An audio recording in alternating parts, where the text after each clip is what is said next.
Hello and welcome, my name's Clarke 101 and this is Uniquely New Zealand, the show where I talk about anything and everything New Zealand. We've talked about Kiwi comedy a fair bit on this show, but today I want to focus on just one man, one comedian, the man who shaped Kiwi comedy in the 70s and 80s.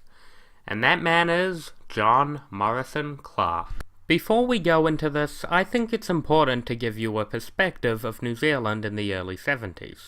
I can't give you first-hand experience of the 70s because, well, take a fucking guess. But one thing I do need to mention is politics. In the early 70s, our country morale wasn't at its highest, and this was mostly because of the government. Nuclear protests, land marches, Vietnam, things were all kind of tense, and the national government was kicked out of office, so the new Labour government was under close scrutiny. On top of this, unemployment, poverty, and tons of other issues that affected the average Kiwi bloke were really beating down the country.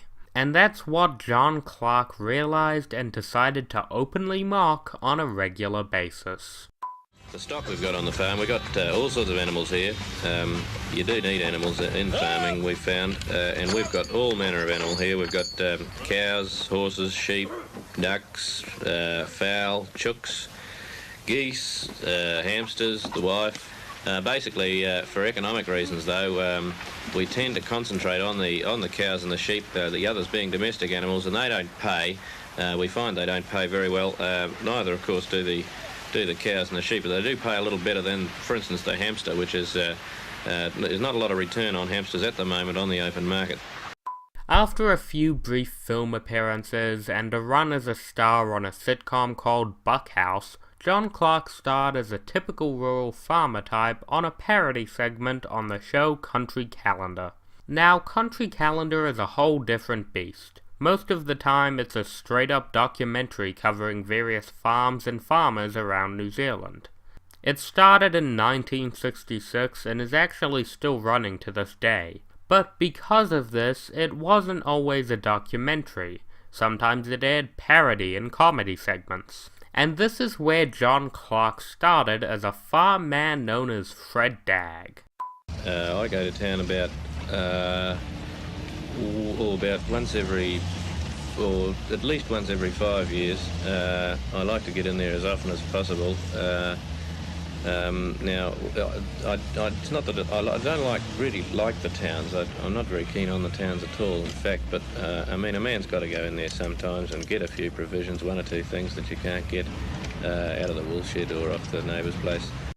And here's where a lot of Kiwis might understand who the hell this guy is.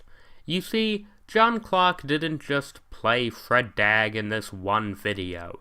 It became his near-constant public persona. After the Country Calendar episode did so well, John Clarke took his Fred Dagg persona to music and became a household name in New Zealand with this hit. We don't know how lucky we are, he repeated. We don't know how lucky we are. We don't know how lucky we are. Now you might be thinking, this song sounds like the kind of thing a drunk, out-of-tune asshole would belt out the chorus to and then stop singing as soon as the one line he knows is over. Well, kind of, yeah. What I played before was the chorus, so let's hear another part of the song. So when things are looking really bad and you're thinking of giving it away, remember New Zealand's a cracker. And I reckon come what may, if things get appallingly bad and we're all under constant attack, remember we want to see good clean ball and for God's sake, feed your bats. As you can hear, it's just kind of sing-songy New Zealand nonsense, and that's the genius of it. If you don't know, drinking and pub culture is kind of a big thing in New Zealand, even more so in the 70s. Here's a song that knows that everything but the chorus is bullshit, and pours everything it has into a simple chorus for drunk dudes to half scream and half sing at the bar. God bless New Zealander. This song took off in a big way, and as I said, Fred Dagg became a household name. It took slightly longer for John Clarke to become a household name, but hey, it happened. Following this up, John Clarke continued publishing books, making recordings, and contributing to various Kiwi and Australian TV shows as both himself and Fred Dagg. He also got more experience in the land of movies, as both a writer and an actor. John Clarke would find his next big Fred Dagg-related success in 2 albums he released in 1976, one of which contained a song that has become one of the most iconic in New Zealand history. It is about gumboots, and I swear to God, I'm not joking. If it weren't for your gumboots, where would you be? You'd be in the hospital or infirmary, 'cause you would have a dose of the flu or even pleurisy if you didn't have your feet in your gumboots. Honestly, I'm struggling to think of another song in New Zealand history more recognizable than this, and it truly cemented the gumboot as a New Zealand icon. Did you know that gumboots are a thing here? Yeah, it's basically our version of the bald eagle. Funnily enough, this song was actually adapted from a song by actor Bill Connolly about British boots.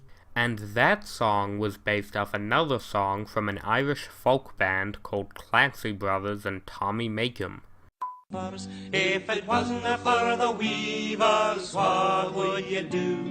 You wouldn't hae a cloth that's made of wool. You wouldn't hae a coat or the black or the blue, if it wasn't for the work of the weavers. So, it's a Kiwi parody of a British parody of an Irish song. Alright. Anywho, the loss kept on coming. In 1977, John Clarke released a 45-minute Fred Dagg movie, which was essentially a collection of sketches loosely tied together with a plotline about a bionic sheep created by the government. I'd talk about it, but there's a good chance I'm gonna review it later. Oh, he also played a farmer in an animated movie called Footrot Flats, which is a whole nother New Zealand icon I'm gonna have to talk about later. Fred Dagg would go on to publish his final album in 1979, and John Clarke would go on to just keep doing what he was doing, mocking politics, farm blokes, and the typical Kiwi guy. There was also a series of sketches where he was fake running for Prime Minister. It was pretty great. Soon after this, John Clarke would move to Australia and continue his good work, with mock interviews, comedy roles, and taking more writing roles and guest stars in the later years. And unfortunately, here's where the story gets sad.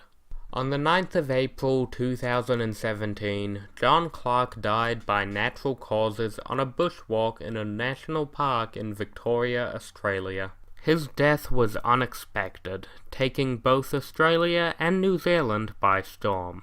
John Clarke and his comedy had left a huge impact on both countries, but New Zealand especially. The character of Fred Dagg helped establish the tongue-in-cheek style of comedy New Zealand is known for, and if you threw a dart at a list of the most popular Kiwi comedians working today, there's a good chance they'd say they were inspired by his works. After his death, both Australian and New Zealand Prime Ministers paid tribute to the legend, as well as farmers and comedians from across both countries. This is despite the fact he made a career making fun of these people. John Morrison Clarke did the impossible. He made New Zealand laugh at a time when laughter was the furthest thing from everybody's mind. He did this with his unique brand of comedy that was smart and stupid, witty and dumb, sarcastic but incredibly sincere. He made New Zealand laugh at ourselves and feel pride in ourselves, chastising the country while also celebrating it. And that is truly uniquely New Zealand. Righto, kick it in the guts, Trev.